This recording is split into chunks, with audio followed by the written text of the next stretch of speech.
Ngayon naman, puntahan natin si Audrey Goriseta. Hi, Audrey!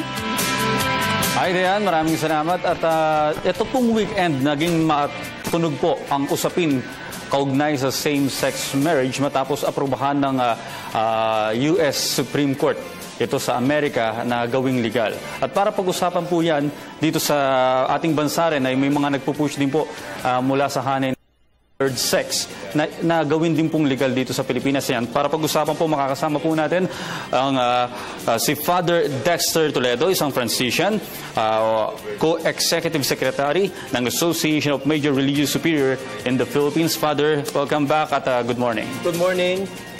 So ano pong stand nyo dito? Ngayon pong na legal na po ito sa Estados Unidos. Dito po sa Pilipinas may mga nagtutulak din mula sa hanay ng third sex. Ano pong masasabi nyo dito?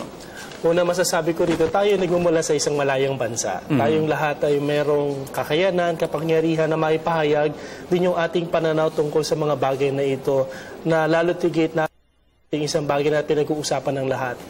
Ngunit tigit sa lahat, binibigay ng hamon. Isang hamon ito sa simbahan upang muli ay maipaliwanag yung kanyang pananaw at kahalagahan at ang kanyang opinyon sa kasal. Hindi binabago at wala nagbabago sa pananaw ng simbahan na matagal na niyang itinuturo mula pa noong una. Na ang kasal, ang matrimonyo ay mananatili para sa isang lalaki at sa isang babae. Okay, nakapanood po ako ng mga ibang interview mula naman sa hanay ng third sex at sinasabi nila dapat supportive ang simbahan sa mga taong nagmamahalan at maging sila parehas ng kasarian. Gusto nilang pagtibayin yung kanilang pagmamahalan sa pamamagitan ng kasal. Ano pong masasabi niyo dito? Ang masasabi natin dito, una tigit sa lahat, walang diskriminasyon sa ating simbahan. Hindi tinatanong... Walang diskriminasyon. Walang diskriminasyon. Lahat ay tinatanggap sa ating simbahan. Kung meron kang pananampalataya at nais mong maipahayag ito, kasama rito, kung magbalak mo maglingkod sa simbahan, bilang lektor, kung ano man, ay hindi kasama yung gender orientation sa qualification na pagtatanong. Lahat ay may kakayanang maglingkod sa ating simbahan. Pero tungkol sa issue naman, na kung kinakailangan nga ba talagang naroroon at kikilalanin ba natin yung pagsasama o ika nga ay dalawang lalaki o dalawang babae sa isang sakramento ng kasal, ay doon tayo magkakaroon ng ika nga diskusyon, ng diskurso. At ito ay bukas para sa lahat. At higit sa lahat, ang pinapakita ng ating simbahan at ang hamon sa lahat ay makita yung kagandahan na ang sakramento ng kasal, sakramento ng pamilya ay nag-uugnay sa pagkakaroon ng isang anak. Sa pagbubuo ng isang pamilya, na ang isang pamilya rin ang isang basic unit ng ating bansa. Okay, bilang nasa loob po ng simbahan, Father, meron po bang nararamdaman ngayon ang simbahang Katolika dito sa Pilipinas ng pressure simula nang lumabas itong balitang ito? Di ko naman masasabing isang pressure, pero isang malaking hamon, no? Para talagang maipaliwanag din sa lahat. Nakikita natin yung ating simbahan na parang antagonistic, parang against siya palagi, parang siyang dumututol. Ngunit higit sa lahat, hindi. Ang gusto nating makita kung ano nga ba yung maganda. Ano maganda sa pagkakaugnay? Ano yung maganda sa mga relasyon, ng mga matagal na rin nagsasama-sama sa buhay pamilya. At doon tayo humugot ng lakas, humugot ng inspirasyon kung bakit natin nananatili tayo sa ating pananaw at opinyon na ang sakramento ng kasal ay para sa isang lalaki at isang babae nagsasama at nagmamahalan. Okay, hindi ko maalala ng tama, no? Dahil nagkasama po tayo sa special coverage ng pagbisita ng Santo Papa dito. Meron na po ba sa haba ng pa lang ng panunungkulan ng Santo Papa, may naging stand na po ba siya tungkol dito? Ang opinyon ng ating Santo Papa ay nananatiling pareho pa rin.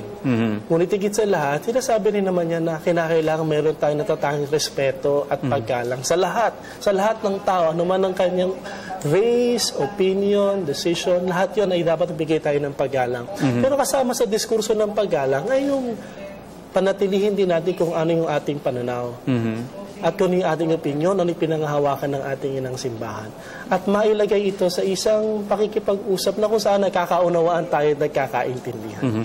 Okay, speaking of pag-uusap, ngayon po bang naging na siya, both sa Amerika, maging dito sa Pilipinas, dahil tayo po ay Kristiyanong bansa. Kayo po ba sa mga sa simbahang Katolika, mga leaders, ay napag-usapan nyo na po ba, napagmitingan ninyo na dapat itong i-discuss or ito yung gawing subject sa mga misa sa mga susunod na linggo? Ako sa formal na pag-uusap, wala naman. No? Sapagkat nananatilit pareho pa rin nga. Tulad ng ang binabanggit, kung ano yung tinuturo ng simbahan mula nung una ay pareho pa rin naman. Pero siguro kahit sino mang pari o sino mang ay at kung tinatanong siya tungkol sa bagay na ito ay dapat maipaliwanag ito ng maliwanag at higit sa lahat yun sa turo ng ating inang simbahan. Okay, yung mga nanonood po natin na boss ngayon na maaring pabor sa same-sex marriage bilang panghuling mensahe, ano pong masasabi niyo po sa kanila? Tulad nga ng aking nabanggit, malaya tayong bansa. Maging ang desisyon na ito para sa US ay naging hindi rin napakadali sapagkat very slim din yung margin ng kanilang decision. Pero ito ay naghahama sa atin sa isang diskurso pakikipag-usap para malaman natin at muli masiyasat ano nga ba kagandahan ng sakramento ng kasal. At mula dito, humugot ng pananaw at pagbubuo ng isang pamilyang sagrado at banal. Okay, mukhang hindi pa dito nagtatapos ang diskusyon.